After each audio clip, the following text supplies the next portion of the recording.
Bom, capítulo 3, a classificação do estudo teológico. Essa parte da classificação aqui, para vocês poderem entender, às vezes você lendo um livro de teologia, às vezes são usadas algumas expressões, por quê? Porque tem algumas doutrinas, algumas interpretações, irmãos, que vêm assim, dividindo a igreja ou os intérpretes, né, há coisa de 1.600 anos. Vocês viram aí como andou dividido, até a CPAD colocou na lição de escola dominical, acho que há 2 anos, acho que foi no ano passado, agora não me lembro bem, que estudou sobre o tema predestinação. Vocês não estudaram essa revista de escola dominical? Tá bom?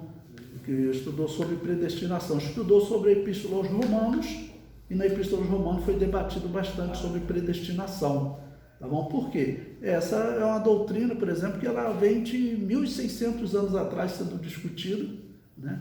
E dividida entre eles. Então, às vezes, tinha assim, na história de um determinado ensino, que uma cidade só ensinava aquela questão a um país. Por exemplo, sobre o arrebatamento da igreja. O que vocês acreditam?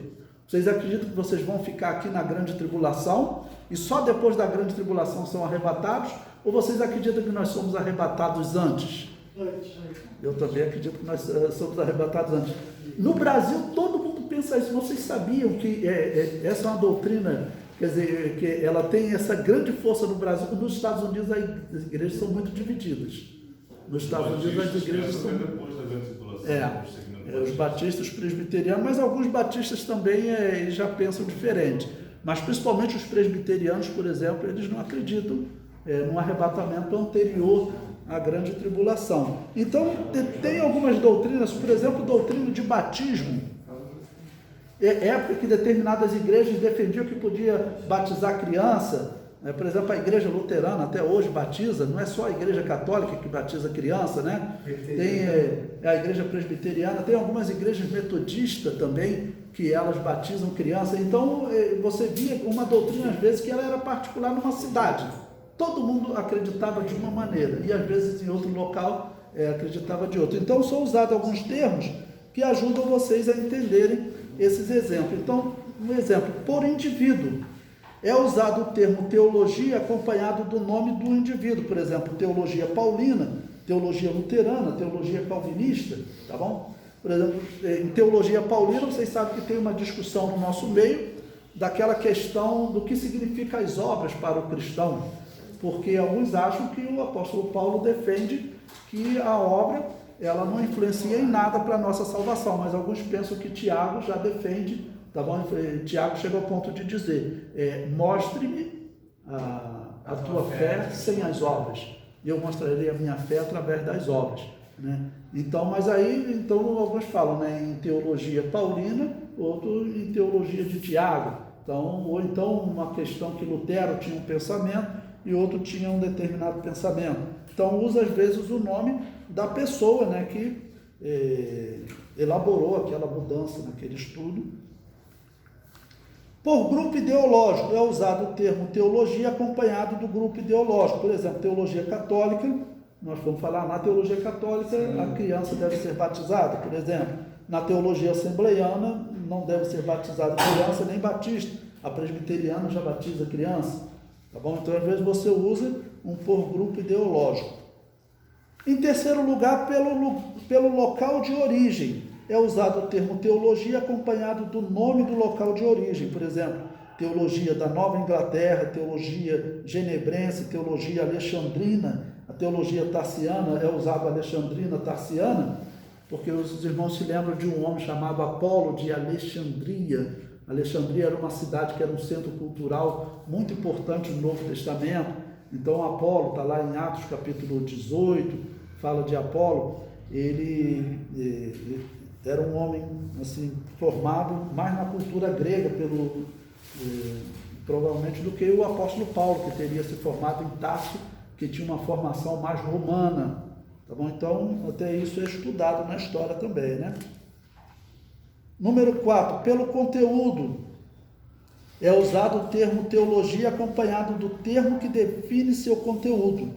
Por exemplo, teologia pastoral, que vai estudar comportamento do pastor, tá bom? Questões de aconselhamento, liderança. ou teologia ética, teologia prática, ligada a missões, evangelismo e assim por diante. E em quinto lugar, o estudo pelo método.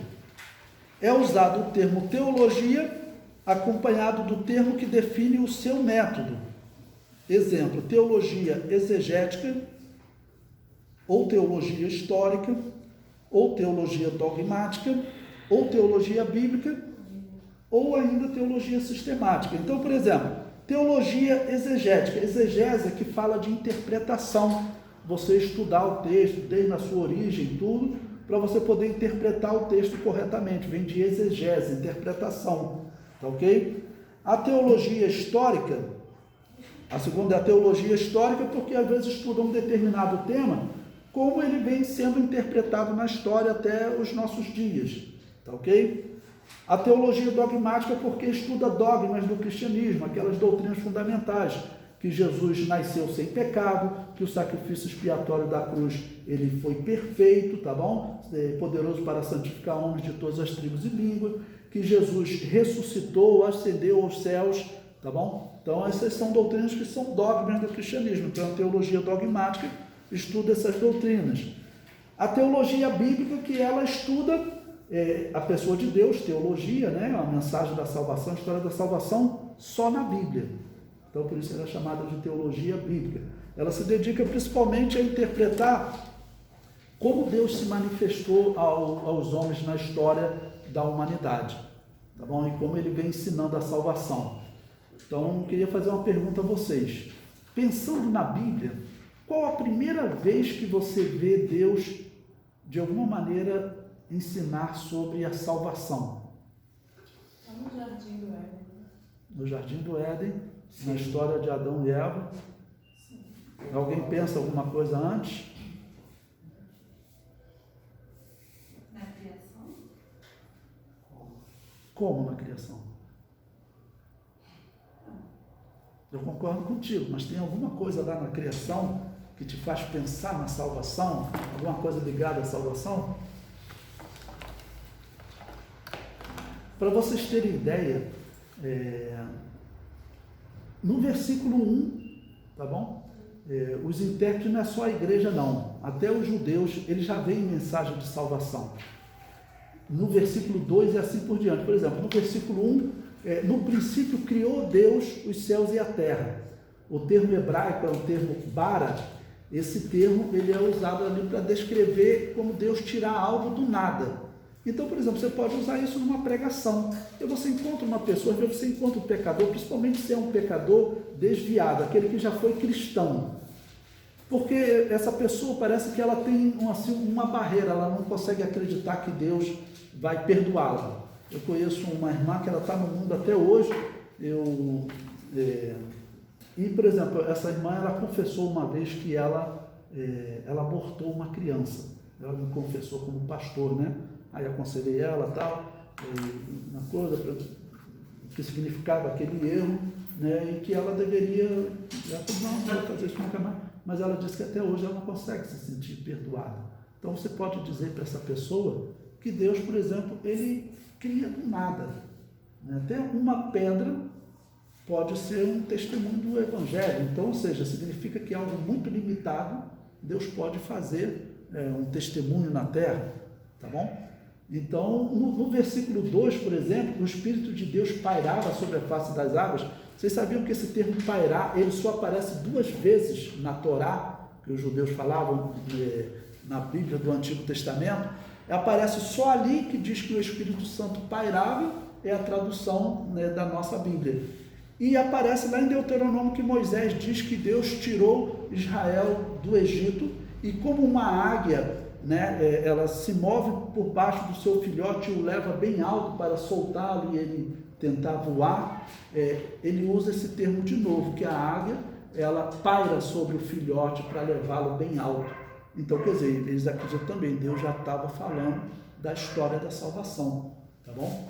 Por quê? Porque o Espírito Santo está nos ensinando. A águia faz aquele movimento de pairar, tá ok? Para ela ensinar o seu filhote a voar. O Espírito Santo, de alguma maneira, já está trabalhando, vamos assim dizer, pela recriação da terra, tá bom? Porque a terra estava sem forma e vazia.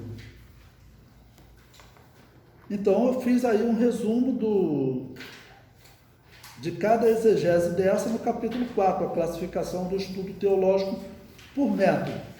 Bom, e por último, número 5, né, a teologia sistemática, que busca o conhecimento de Deus em todas as fontes disponíveis. O que você pensar, você pode aprender algo sobre Deus. O que você pensar, você pode aprender algo sobre Deus. Então a teologia sistemática vai buscar o conhecimento. Até, por exemplo, no funcionamento de uma abelha.